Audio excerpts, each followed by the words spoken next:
Hi folks, welcome back to the Troubles podcast. We are picking up where we left off in the last episode, so be sure to listen to that one before you continue on. Jim had just spent 7 days wearing a hood over his head whilst being subjected to the 5 techniques. He was then airlifted back to Crumlin Road Jail and reunited with other internees. So let's hand things over to Jim. We were brought into Crumlin Road, into the jail, into one of the cells, and after a while I could hear the others talking. So it was Joe Clark, Francie McGuigan and Kevin Hanaway, and I joined in the conversation. And when we were brought up, we were there that night and we were brought to see the governor the next morning, and then moved to C Wing of Crumlin Road Jail, which was where all the other internees were. And it was then that we learned that everybody thought that we had been killed because we were missing so long. You know, everybody knew that we had been arrested originally. There was 12 of us at that. There was another 2 then afterwards, a couple of months later. They were there was Liam and Mickey Montgomery. So that of the 12 of us, we were all back in. And I'm saying my family had spent that week going around hospitals and morgues looking Did to the see. man who got out in his 50s, so you don't tell your mother? No. No, He didn't. So they thought They you were didn't do it. They thought it was dead. And then you're back in Crumlin Road prison. We moved from Crumlin Road out to Long Cash. I was in Long Cash for 9-10 months, and I kept blacking out. I just kept collapsing. Every now and again, for no apparent reason, I just collapsed onto the ground. And they released me to St. Luke's Mental Hospital in Armagh. And I thought it was still in jail. But as soon as after a while, I was talking to the psychiatrist, and he said, "No, you're free to go. I wouldn't want to keep you." I said, "I'm away. I'm away out of here." And most internees weren't kept as long as that, were they? They were. Oh, God, yes. Oh, most of them were. Yeah, Okay. most of these guys are kept for 4 or 5 years. And 90% of them had nothing to do with the IRA. 95, I think. Well, there was. I would have thought about 90% hadn't anything to do with the IRA, and I would have thought that of that 90% that hadn't anything to do with the IRA, as soon as they got out, I would have thought 98% of them joined the IRA. My understanding of it was that it was the biggest recruiting agent that the IRA could ever have had. They couldn't keep up with the people that wanted to join. So you went out for a few pints and you came home and suddenly you're gone for 9, 10, 11, 12 months. Yeah. And how long were you in St. Luke's? It was a couple of weeks. And then you walk out the door and you're... Yeah. No, I was in bits. I was all over the place. Yeah. Couldn't think straight, couldn't work, couldn't do anything. Yeah. And to be truthful, there's a big section in there that I can't even remember. Of your time in... Of my time. No, and of my time, I'm talking months. I don't know what happened. Yeah. I know afterwards that I was, myself and Joe Clark, Joe got out a lot of months after me, and I got a phone call from a solicitor who I'd never heard of, Chris Napier, guy's dead now, that had to do with the Hooded Men. And I went down to see him, and he gave me a bank book, and he said, we took your case to court, and I was supposed to be against the wall longer than anyone else. They said that I was against the wall 42 and a half hours, and therefore I got the biggest claim. I got £16,000. I knew nothing about it, and the bank was in Donegal, so no idea why or anything else. That period I'm unclear of, because my I don't know whether I've cut that out or blanked that out or whatever, but it was, so myself and Joe Clark. Joe got similar amount of money, and Joe got out of jail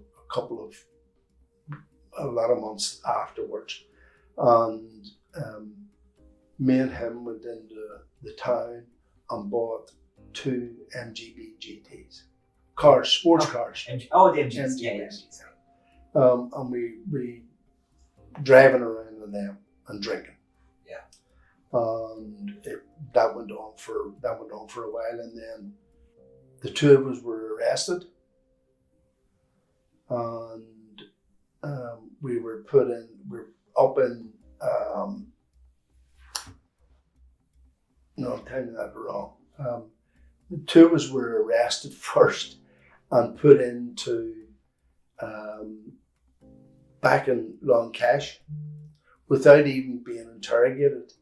And at that stage, you could get a visit. Yeah, you could get a visit. If you were being detained up in Castlereagh, and Anne came up, and Teresa, who's Joe's wife, came up, and they were able to tell us that we had got the claim. And it was after that, then after we got out of jail, then you got the claim. We got the claim off the solicitor. Yeah. Okay. But the second time we were in jail, I was in jail for another 9 months or so. Yeah. But that's the patchy ones. That was we weren't interrogated at all. Never even asked us our names. Yeah. Left us there for the 7 days and brought us out. 2 of us were standing in the hallway together, getting our bits and pieces off the cops. And as soon as we got them off, another cop put his hand on their shoulders and said, we're arresting you for internment again, and interned us again. No reason at all. But it had been in, that was, but that's what I'm saying. Anne was up and was able to tell me that we'd got the claim, and it was assumed that the reason why we were back in was because we got the claim, and they'd done it for nothing. They'd done it for because badness. They could. Yeah. They could. Yeah. But when did you become known as the Hooded Men, or was this straight away when you got out and you all started speaking? Yeah. Well, it was while we were in Crumlin Road. After news of the Hooded Men began to spread, the British government initially denied their existence, with one document saying, quote, "You must remember that the people who are being questioned are murderers, or if not directly murderers, they are people who are indirectly responsible for murder." This statement was untrue. There was a significant outcry from the public upon hearing what happened to Jim and the others. Irish Taoiseach Jack Lynch expressed his upset at the incident, though Jim believes that the Irish government did the least possible effort to secure justice for the Hooded Men. They did take the case, but they were forced to. At every step along the way, they had to be dragged into doing it. Even the last one where they brought the Brits to the European Court again, it was on the last day. The absolute last day. That they could do it was whenever they agreed to go to court. Everything had to be dragged out of them. They put up the face we're we're supporting all supporting this. you, yeah. But don't forget, every one of us were Irish citizens, and they did nothing. Jack Lynch brought the case of the Hooded Men to the European Court of Human Rights in Strasbourg. This case was lodged in December 1971, alleging that the UK breached the European Convention on Human Rights with regard to torture, discrimination, and the right to life. There were over 200 allegations in this case, of which the Hooded Men were a part of. The case went to the European Human Rights Commission, who made their findings in 1976, finding that the combined use of the 5 techniques on the Hooded Men amounted to inhumane treatment and torture. The techniques were a, quote, sophisticated method to break or even eliminate the will. In legal terms, the European Commission was only entitled to an opinion. It would require the backing of the European Court. The case of the Hooded Men then went in front of the European Court of Human Rights in 1977. The court ruled 1 year later by a majority of 13-4 against the accusation of torture. They overturned the findings of the European Commission and found Britain guilty of inhumane and degrading treatment, but not torture. Back to Jim. But if anybody thinks that it wasn't torture, tell them to give me a ring. Yeah. And I'll guarantee them within 10 minutes, they'll think it was torture. 2 essential sources for this episode is the already mentioned RTE documentary called The Torture Files, and also the Pat Finucane Centre, both of which were to unearth some information that would bring the question of torture to the forefront once again. In 2014, the RTE documentary revealed that the British government withheld evidence that should have been provided to the European Commission and the European Court. For one, as part of its defence, the British government claimed that the techniques used against the Hooded Men were not severe or long-lasting. But in fact, documents revealed that one of the men may have actually died as a result of what happened to him. Sean McKenna was a member of the IRA. He was swooped up as part of internment and then selected to become one of the Hooded Men. His daughter Mary says in the RTE documentary that her father was taken away and was never the same man after he came back. He was a, quote, very broken man, sitting crying, very shaky. He was a great father before that. That man never came back. McKenna was subjected to similar treatment that Jim was. He was also thrown from a helicopter after 2 days, in the same way Jim was. A medical report carried out before he was subject to the 5 techniques found that he had mild heart trouble, but despite this he was declared fit for interrogation. He was released from internment in May 1972 into a psychiatric unit and died in June 1975. I'll talk more about Sean McKenna later. At this time, the Irish government had called in 2 independent assessments on the men, one of which was a man who'd worked with survivors of German concentration camps from the Second World War. Both men came to the conclusion that some of the Hooded Men had serious mental illness and some physical illness. The British government called in a Dr. Dennis Lee, a medical consultant, to present to the European Commission. Lee had previously worked selecting candidates who would go on to work with British intelligence, and he also had treated British agents. Lee went on to testify to the European Commission that the psychological effects on the Hooded Men were not as a result of their time wearing the hood. It was due to everyday life in Northern Ireland. The RTE documentary revealed that though he was saying this to the European Commission, he was not expressing this opinion privately to the British government at the time. Sean McKenna took out a civil case against the British government, and as a result of this case, Dr. Lee had to examine him. Lee met with McKenna in 1974, 3 years after he'd been subjected to the 5 techniques. Lee wrote that McKenna's case is one of the more serious ones, and that he had complained of many serious psychiatric symptoms, including the contemplation of suicide. 1 year later, as it soon was revealed that McKenna's settlement was going to be the largest to date, Dr. Lee examined him again. His report was found by the Pat Finucane Centre, who revealed that Dr. Lee wrote, quote, with regards to his other psychiatric symptoms, one will probably have to regard them as being the result of the so-called deep interrogation procedures. At the time McKenna was interned, he had been suffering from angina, which is chest pain or discomfort caused when your heart muscle doesn't get enough oxygen-rich blood. It's not life-threatening, but can be a warning sign that you could be at risk of a heart attack or stroke. Dr. Lee came to the conclusion that, quote, it would be hard to show that it was wise to proceed with the interrogation and that the interrogation did not have the effect of worsening his angina. 3 days after McKenna's second examination, he died of a heart attack. The report that Dr. Lee wrote was circulated widely, but was never presented to the European courts. This information goes against Britain's claim that the after effects of the men were minor and short-lived.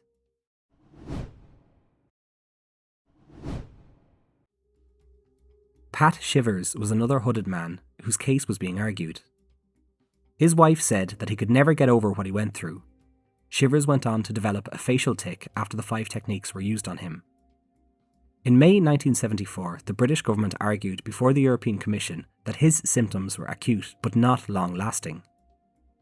But at the very same time, the British Secretary of Defence, Roy Mason, was privately being told the opposite. A report revealed that, quote, in the case of Shivers, there is substantial medical evidence of lasting psychiatric damage. Shivers died of cancer in 1985.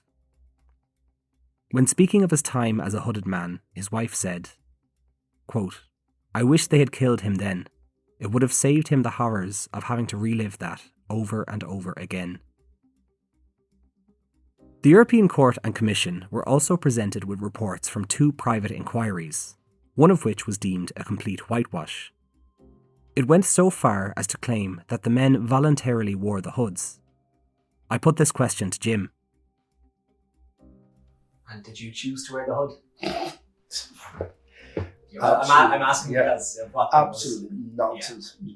Hood put over my head, handcuffs on and away. So it leaves one question. Who ordered the use of the 5 techniques? This is an important question, and it's vital to know how high up the food chain this went. The Irish government claimed that the use of the 5 techniques was sanctioned at high levels of British government, such as politicians and senior civil servants, and not in the low ranks of the army. The question lay unanswered for a long time, until one single document was uncovered in the British National Archives. It was March 1977, and Irish barrister Declan Costello was leading the case against the British government. He was pressing to have the soldiers and officers who carried out the interrogations prosecuted. In response to this, the British Home Secretary, Marilyn Rees, wrote to the Prime Minister at the time, James Callaghan, saying, quote, it is my view that, confirmed by Brian Faulkner before his death, that the decision to use methods of torture in Northern Ireland in 1971-1972 was taken by ministers, in particular Lord Carrington, then Secretary of State for Defence. If at any time methods of torture are used in Northern Ireland contrary to the view of the government of the day, I would agree that individual policemen or soldiers should be prosecuted or disciplined. But in the particular circumstances of 1971-1972, a political decision was taken. In the margins beside this document, the head of the British Army wrote a note saying, quote, this could grow into something awkward if pursued. Jim had some thoughts on Lord Carrington, but we'll get to them later. Another record showed that this operation was planned for March 1971, and that 10 RUC officers were specially trained. A memo from the Army, second in command to the Secretary of State for Defence, outlined this operation. These 2 records show 2 things. First off, that this was known by the highest level in the British government, and secondly, that this was an operation that was meticulously planned and prepared. The 5 techniques were banned by British Prime Minister Heath in March 1972, and the UK then reiterated this statement to the European Court in 1978, where the Council of Europe formally took note that the UK would not permit or condone their use in the future in Northern Ireland or elsewhere. Unfortunately, this was not to be the end of the use of this type of interrogation by the British Army, and in 2003, in Iraq, the techniques were applied crudely to some individuals, leading to the death of one man, 26-year-old hotel receptionist Baha Musa. A public inquiry took place which found that the 5 techniques had been used again by every British battle group in Iraq. In 2003, the US was also faced with a wave of accusations that they were using torture in Iraq, Afghanistan, and Guantanamo Bay. They used the Ireland versus England judgment to defend the tactics that they were adopting. They basically said that if the European courts didn't class what the British Army did to the hooded men as torture, then what they were doing to prisoners in 2003 shouldn't be classed as torture either. The 5 techniques were also used in Kenya in the 1950s, and in 2013 the British Foreign Secretary William Hague apologised for their use, and £5 million was paid out to over 5,000 victims. The interview with Jim was recorded in early 2022. So where are things now? In 2014, the Irish government asked the European Court of Human Rights to revise their original judgment in the wake of the various documents that had been revealed.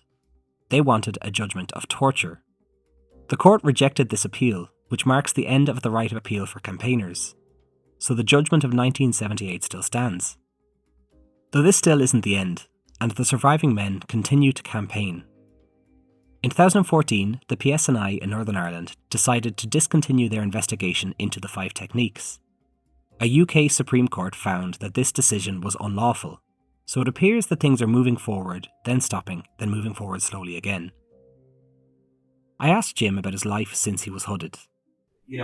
Have you been able to leave this behind? No, obviously not. No. This was last week. Yeah. And I've spoken now to you now for an hour, but I would guarantee that I'm not going to have much sleep over the next few nights. Really? Yeah, because you can't just switch it on and off. No, yeah. It's there, and when you bring it to the fore, it stays there. But I know that there's, for a long while, I withdrew from everything. Yeah. And I actually went on working on the boats away because I couldn't take it here. Couldn't take the strain and the pressure here, because every time I went out the door, I was stopped and arrested dozens upon dozens of times. Yeah. Brought to Castlereagh and every other cop shop. But one of the worst places I got a hammering was in Store Street in Dublin. By the Gardaí? By the guards. Because they knew. Yeah, they knew me. Yeah. That's very weird. Bastards. Yeah. I've had beatings by the RUC all my life. It's nothing strange about me getting beat up by the cops. The worst beatings I got were in the Bridewell in Dublin and on Store Street by the guards. I'm obviously a real senior IRA man because I was one of the hooded men. At one stage, I was down in Cork University Hospital. I can't remember. It was a nut house. That's not the correct term, I know. Meeting a psychiatrist there called Daly. Nice guy. Whose specialty was people who had been traumatized because of plane crashes. And he equated what we had gone through as a similar experience. And he was the Dublin government's medical rep at the Court of Human Rights. And as part of that, I had to meet doctors from the court, the British side of it, who wanted to. They were in defense of Britain. Yeah. And I met, I can't remember his name. He was a Harley Street specialist psychiatrist. And after talking to me for half an hour, he resigned from the case So what became of the rest of the hooded men? Of the surviving hooded men, some have developed illnesses. Professor Robert Daly said of the men, quote, "People who are through severe experiences of this kind, in other contexts, as in World War II, developed much higher rates of medical illnesses than those who weren't through those experiences." The men received settlements of between £10,000 to £25,000 to keep the cases out of court, where internally it was viewed that the British government of 1971 or 1972 at the time could be liable for conspiracy. £10,000 in the late 70s would be around £50,000 today. Peter Carrington, who Merlin Rees claimed was in favour of the 5 techniques, died in 2018 at the age of 99. He died with many accolades and honours to his name after spending most of his life working as a politician in the United Kingdom. It has now been almost 50 years since 14 men were subjected to the 5 techniques. So what form of justice could the men or their families possibly want? I put this question to Jim, and it's with his response I'll finish out this episode. Thank you, and see you next time.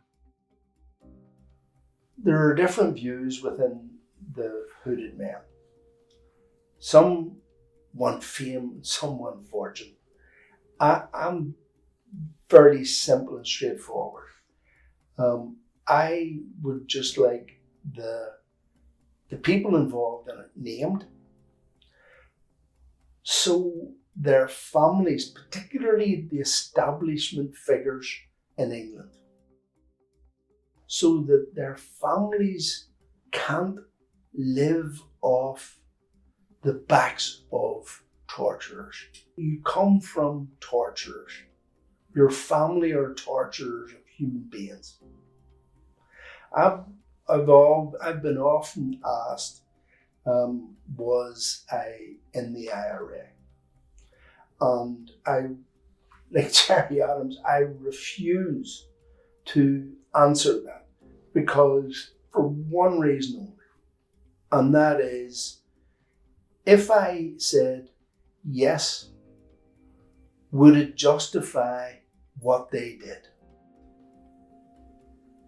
And I really believe that there is no justification for treating any human being in that way.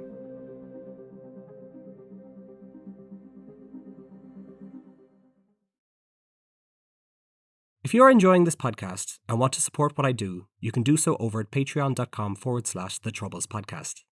Patreons get early, ad-free episodes. And as well as that, I also release a companion video after each episode, talking about the episode itself, as well as any recent news related to Northern Ireland. You can also buy me a coffee over at buymeacoffee.com/Troubles Podcast.